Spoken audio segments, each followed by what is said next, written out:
At 3:40 in the morning, guards inside an Austrian prison noticed something strange. The most famous inmate in the country wasn't moving. When they opened the cell door, they found him hanging from a curtain rod, the drawstring of his sweatpants pulled tight around his neck. Just hours earlier, a jury had sentenced him to life for the murders of 9 women. But this story isn't just about a killer. It's about a man who convinced an entire country he had changed, while the bodies were still being discovered.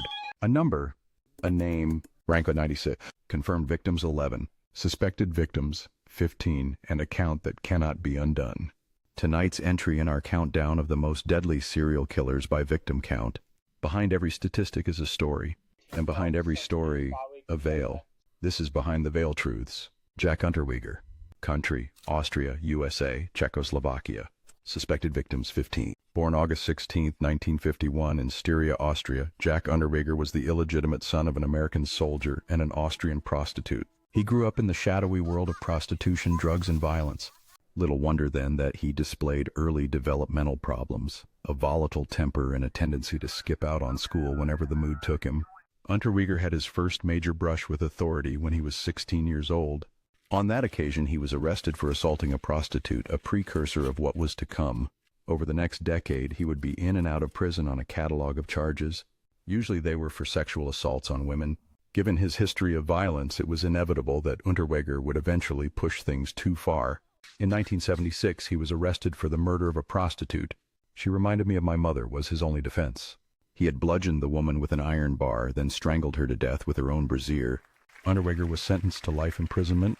Entering prison functionally illiterate, he applied himself to the task of learning to read and write.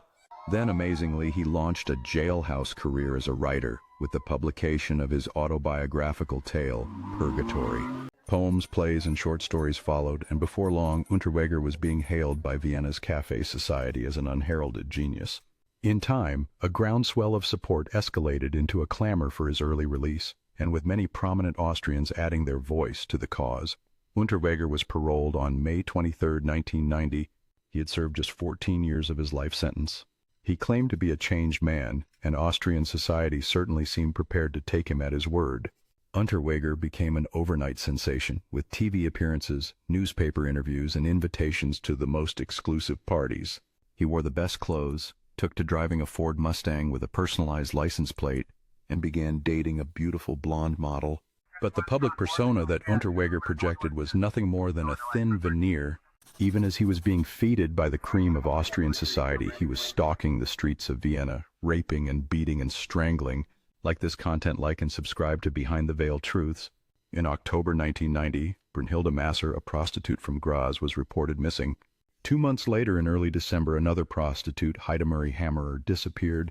Her body turned up on New Year's Eve, discovered by hikers in a wood outside of town.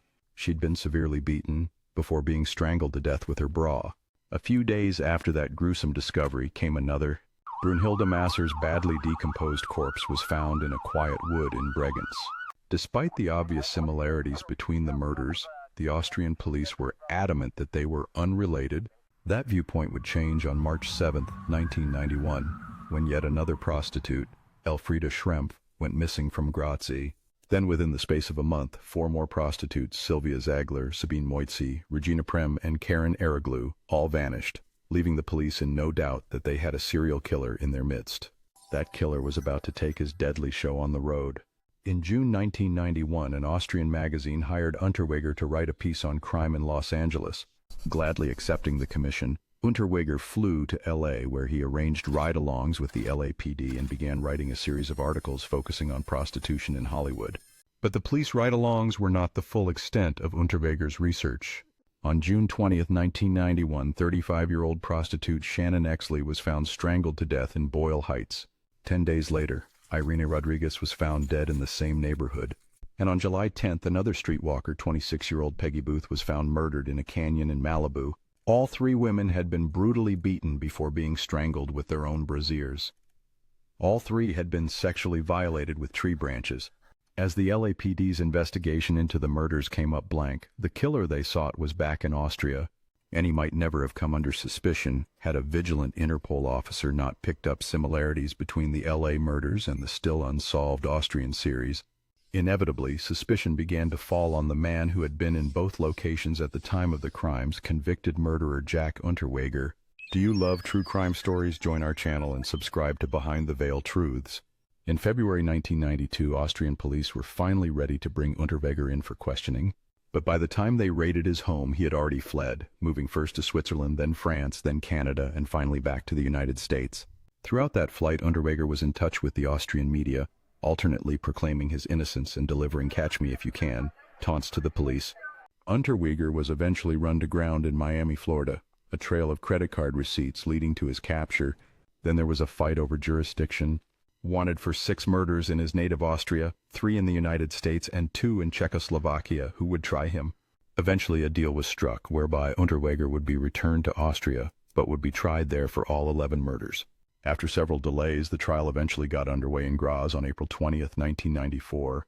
3 months later, on June 28th, Unterweger was convicted on 9 counts and sentenced to life imprisonment. He had no intention of serving that term. At 3:40 a.m. on his first night in prison, Unterweger was found hanging from a curtain rod in his cell. He had used the drawstring of his sweatpants to kill himself. 11 confirmed, 11 lives stolen. Rank No. 96 is behind us. But the descent continues. Next episode, the number changes. The darkness does not. This is Behind the Veil Truths. And we're getting closer to number 1.